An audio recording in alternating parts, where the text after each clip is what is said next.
I had a crisis event happen to me in our previous facility on an Easter Sunday when I preached for the third time that day, was bone tired. Bone tired. Poured out myself. The singers, choir had done a cantata, and people had come to Christ. And I prayed, and I got through with the meeting. The other building had a platform with no steps. So it was my habit to just sit like this and let my feet dangle down on the edge of the platform. And I was like, right, it was just about this same angle with the middle aisle. And I'm just saying, so tired. I remember taking my knot on my tie and loosening it and saying, you know what, I'm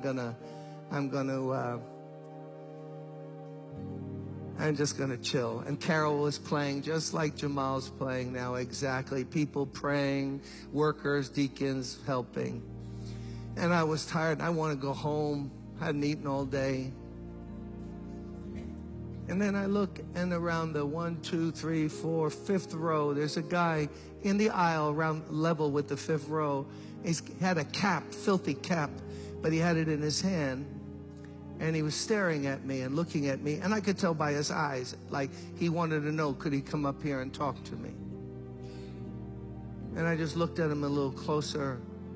Man, the guy was disheveled, filthy looking, matted hair, a mess. He looked in his 50s. He actually was 31. And I just looked at him. And I thought, because Everton, Julia, they remember back in that building, we had a lot of people panhandling in the church. They would come in and ask for money, and we had procedures of what to do when people ask for money. So we don't want to build their habit and hand them money. They'll just go out and drink it. And I thought to myself, what a bummer, because I'm going to have to give money. I'm not even going to go through the procedures. I'm going to just give this guy some money. I had no wallet then. I had a money clip. So I waved him up, and he came. So I'm here. He got to about 5, 6 feet away from me. Whoa, whoa, whoa, whoa, whoa, whoa, whoa. Smell? No, a smell? You think you've smelled something? I'll match that smell with anything you've ever smelled in your life. A mixture of feces, urine, sweat, street, and alcohol. Stir gently and let it cook for a while, and that's what I smell. Nasty. I looked away to inhale, and I started questioning, what's your name, David? Okay, I'm a minister. Let me go through at least the procedures here. So, man, you look bad. I didn't know he was laying in his own urine right outside the side door on Park Place in that building. And he heard the music, and it drew him in. He was just sprawled, laying out there. So he's there. Oh, Lord. Where'd you sleep last night? Deserted truck. How come you're not in a shelter? Too dangerous. Almost got killed the last one I was in. Okay.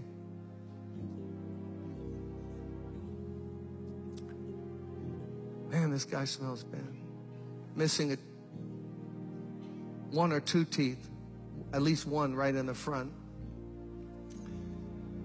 Let me give him $5, something. Not the way I wanted to end the day, but, you know, what can you do? Took out the money.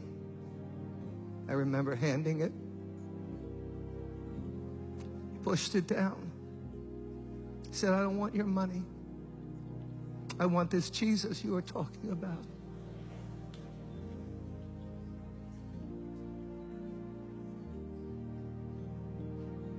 And at that moment, I forgot all about David, because I knew who was really in need of prayer.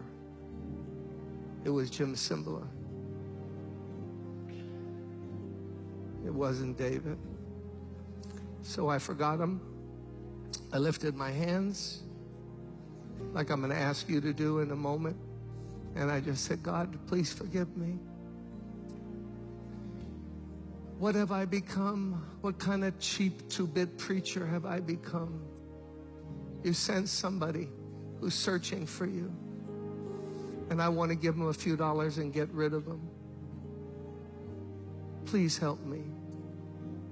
And God, that moment, baptized me with a love, with something, with grace. He saw how pitiful I was. And David knew it. And he drew close to me. And I started to cry. And he started to cry. And then he fell against me. And he put his head over here. And I put my arms around him. And he put his arms around me. And for a while, we just rocked back and forth. A preacher in need of God. A guy from the street in need of God. I'm not sure who was needier. Might have been me. You know what God spoke to me that moment? And this is not trendy at all. Those of you who want to go to like church growth institutes, this is not what this church is about.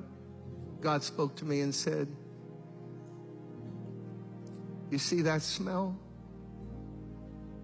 If you don't love that smell, I can never use you.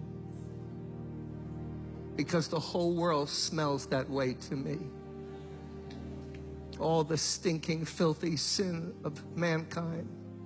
I sent my son to die for that smell. So you're either going to embrace it